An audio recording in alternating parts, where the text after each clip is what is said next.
falling for the myth that scale requires mass capital in real estate. This is the fourth reason I think a lot of people stay frozen because they're afraid to have massive deal flow, massive capital to back. One of my favorite stories before Donald Trump became president, he wrote a book called The Art of the Deal. It's humorous from my standpoint because I grew up very humble. Parents are truck drivers and factory workers in West Virginia. But Donald Trump said he started out with a modest loan of $1 million from his dad to buy a 50-unit apartment complex in Cincinnati, Ohio. Now, me, even to today's standard, a modest loan of $1 million is a lot of money to me. That's a lot of money, $1 million. But I think a lot of us think we have to have that kind of capital or resources or network to do that. And that's not the case at all. I think it's the fourth reason why most people stay frozen, the deeply ingrained belief that you need a massive, unattainable amount of cash to start or scale a portfolio. I think that's linear thinking. Again, you save for a down payment, you buy one house, wait a few years, repeat the process. Maybe the banks will lend to you, maybe they won't because of your debt to income ratio.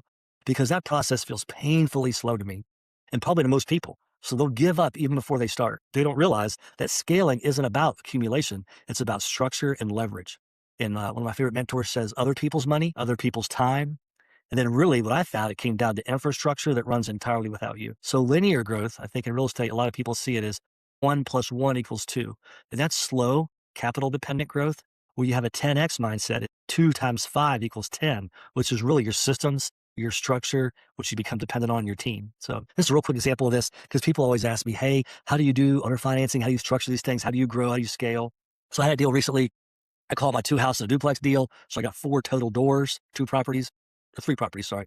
I reached a point where traditional financing I knew wasn't going to get me the next level fast enough. Eventually the banks will say, no, there's never enough capital.